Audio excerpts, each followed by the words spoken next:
Hey there, ladies and gentlemen, I'm Chad with CD Shave, and thank you very much for joining me for today's head shave and topic of discussion. That's right, we're not really doing a product profiling. Recently I was on Reddit and reading a couple of things in the newbie section on one of the wet shaving groups, and I saw somebody bringing up a discussion of mass-produced artisans versus small batch local artisans. And I thought, that's an interesting concept. And I thought maybe that might be something that a newbie sees all this product that's available and they get kind of overwhelmed and a little bit confused. So we're going to talk about that today. Before we get into that, let's get into the holiday of the day. Today's holiday of the day is National Caramel Popcorn Day.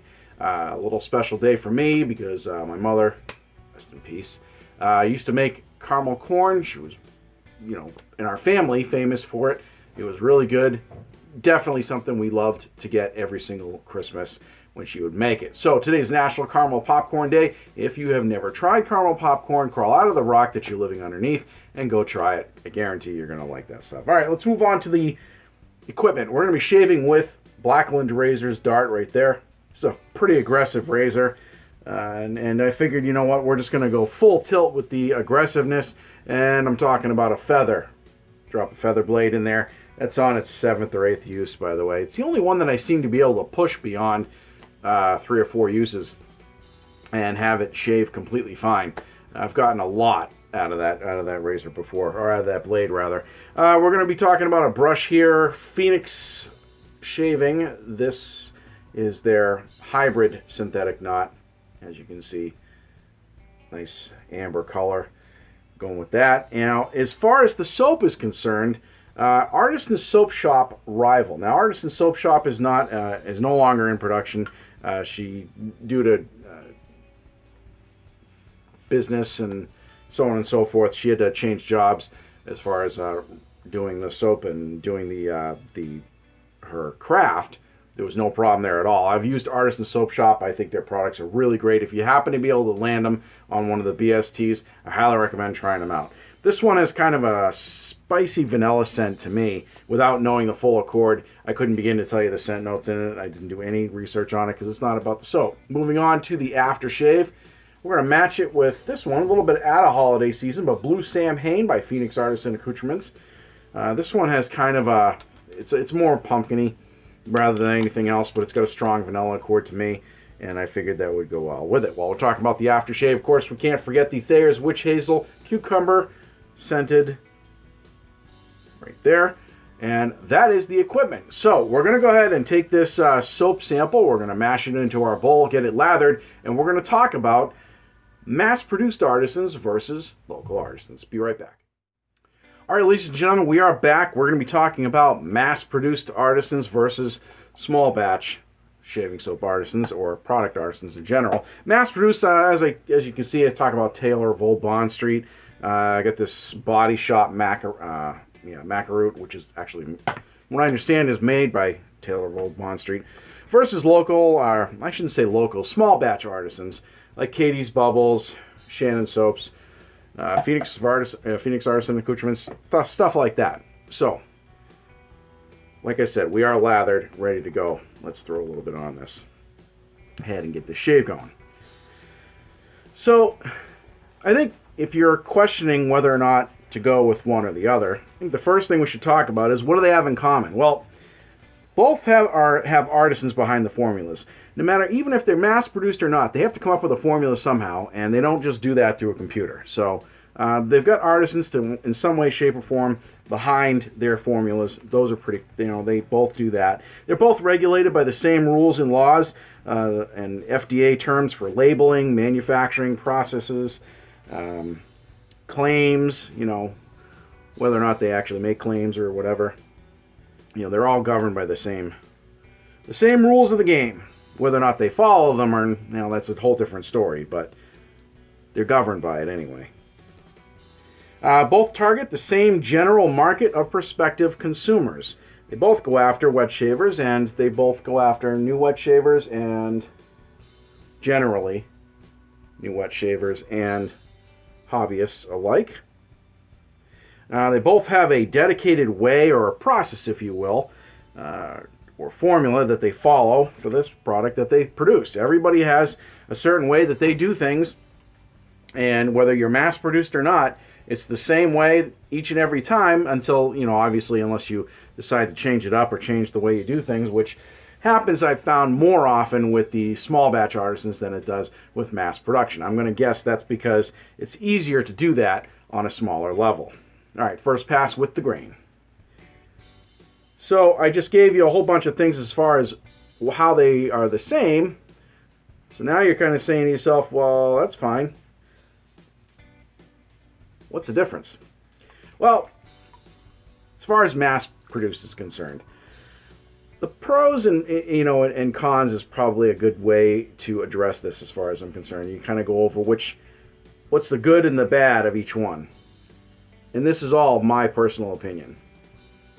Take it for what it's worth. And obviously, my personal opinion is worth something, or you wouldn't be watching this video. Alright, so as I was saying, the pros of mass-produced soaps, they are readily available. They usually stay within the same formula for at least for an extended amount of time. The product offerings tend to be more or have a longer lifespan. They don't get rid of stuff. If they offer a certain scent, it tends to hang around a little bit pretty long, though it's not short-lived unless it's limited edition. Their websites tend to be better maintained, I've noticed, and updated. Their costs can sometimes be less, but not always. But their websites are definitely, more often than not, better maintained, and that's a huge deal for me. I don't like it. I think I discussed that on my last video. I don't like going onto a website and having it have broken links and things like that. That's a real pain in the butt for me. I don't like that. It's a pet peeve. Let's talk about things that might not be so good about mass-produced artisans. In my opinion, they tend to stay within the same formula, which is not always a good thing. If you happen to like the formula, but there's just, maybe it doesn't have quite as much residual slickness as you'd like, you're not really going to see a change in their formula anytime soon, typically. And if you reach out to them and send them an email, you're going to get a lot more of a response from a local or from a small batch artisan than than a mass production company. You get more of at least less of an automated response, I should say. I've noticed that their scents can sometimes be rather plain and standard. The varieties can be very limited. They'll usually do a lot of this. A lot of the major manufacturers like Taylor Bond Street. They've got the lime and they've got the sandalwood and the unscented, maybe a lavender. Just your typical, you can't go wrong type of scents.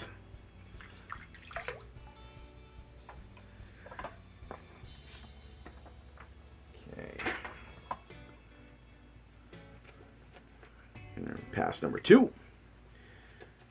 Now, as far as the small batch artisans are concerned, some of the things I like about them, they're more unique scents. They tend to be more available. You're going to see a lot more scents that you may not, you might not think to combine things. That oh wow, that avocado lime sounds really good, or sandalwood and vetiver or something to that effect. So they tend to have more of a variety, more unique, boutique type of scents. All right. There's generally a pretty strong drive amongst the small batch artisans to constantly improve their formula, and I touched on this a little bit earlier. Whereas the bigger companies find a formula that works, and that's pretty much what they're going to stick with. I'm going to assume it's because it's so costly for them to get that formula running on a mass production scale. After they've bought all those ingredients and went through the pains and aches of having it set up, they're not really going to be inclined to change it anytime soon, unless they have a really, really good reason. Whereas the small batch artisans can do it on their next batch a lot easier than that.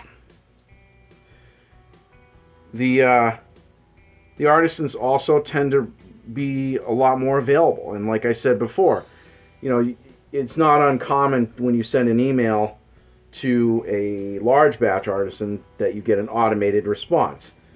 It's very, very canned type of answer, and that's because they get so many emails, because they're on a mass production scale, they really don't have time to individually address each one. But that's a difference. If that's not a big deal to you, it's just something to think about.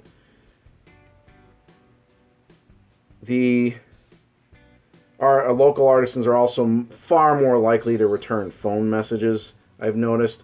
It's not as common now as it used to be to get their phone numbers, but they used to put them quite a bit on the labels. You call them and they would answer the phone. Hey, what can I do for you? Oh, I had an issue with this, and they'll, generally they're the ones that handle the problem because they're a one-man show. So, custom items are also far more available from small batch artisans than they ever are on mass production scale. And I would think that would be pretty obvious as to why. But in case it's not, mass production, as I said earlier, they got all these ingredients and they've already created a formula that they are settling with. They're not, and scent line, they're not going to be too in tuned to change everything around to do a custom scent. It just doesn't make any sense. See what I did there? Now, as far as the local artisans, the small batch artisans are concerned, everything's local or a smaller scale. They can just do a custom scent on the side with some soap that they have left over. It's not a big deal to them. Not every small batch artisan does custom scents, but it's certainly way more possible for them to do it than the big guys.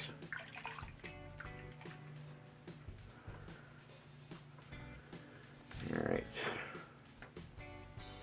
All right, I think we'll do one more pass here. As far as the things I don't like about small batch artisans, their products tend to be limited in quantity. That's kind of a big deal, especially if you get a company like Mammoth, for instance. They tend to be really hard to come by when he does a drop, and that's through no fault of his own. But I'm just saying, if you really want to go in and buy one of his things and one of his products, and he does a drop, it can be very difficult to land and frustrating when you really want to try something and you can't, because just people have programs that buy all the products or whatever. They happen to be, available to make the purchase before you. It is what it is. So, anyway, so they tend to be, and plus they are making this stuff out of the kitchen, so they don't have large storage facilities. Some do, but most do not. And so they run into that type of an issue, and they can't move the product as fast either. So they have to make everything on a limited quantity scale. But that is, as much as I understand why they do that, it is a drawback. The scent turnover on small batch artisans tends to be way higher, which can be a problem. If you happen to land a scent that you really, really like from an artisan that they're making, all of a sudden 6 months later, bam, the scent is no longer produced. They're either tired of making it, or they've sold all the ones that they want to make and they need to change it up so they can keep themselves fresh, up and coming, and more appealing. That's kind of the risk you run when you find a scent like that you really enjoy. Kind of grab a couple of tubs and hang on to it, which also lends its hand into the whole limited quantity. People find a scent that they really like, they tend to buy 3 or 4 because small batch artisans tend to, like I said, have a higher scent turnover. And while we're talking about the scent turnover and lack of availability, sometimes the small batch artisans tend to create that FOMO, that fear of missing out, and I'm not a huge fan of that at all.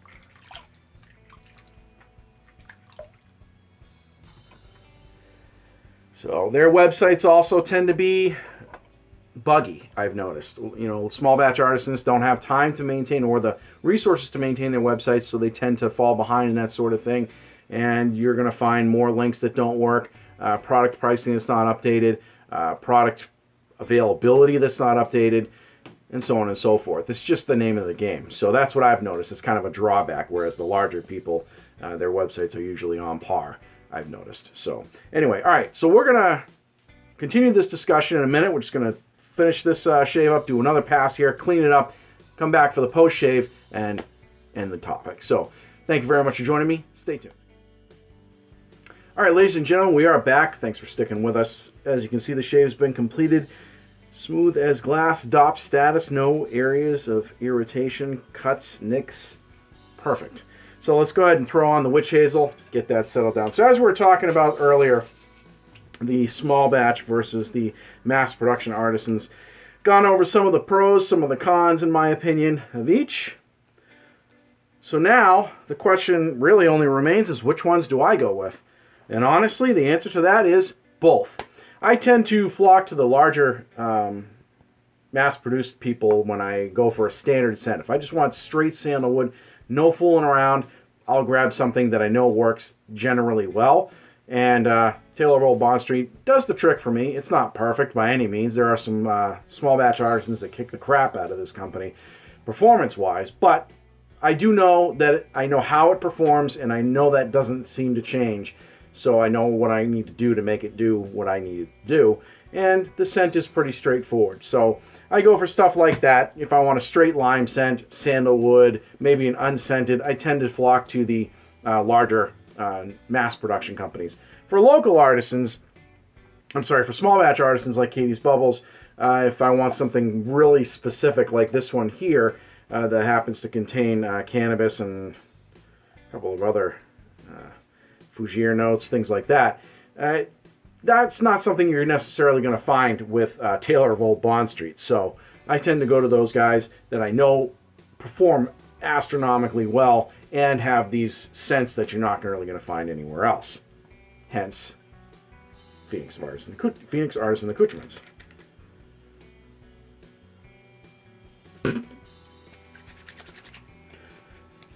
Oh yeah, nice. This is a way out of holiday scent, but it's a nice scent.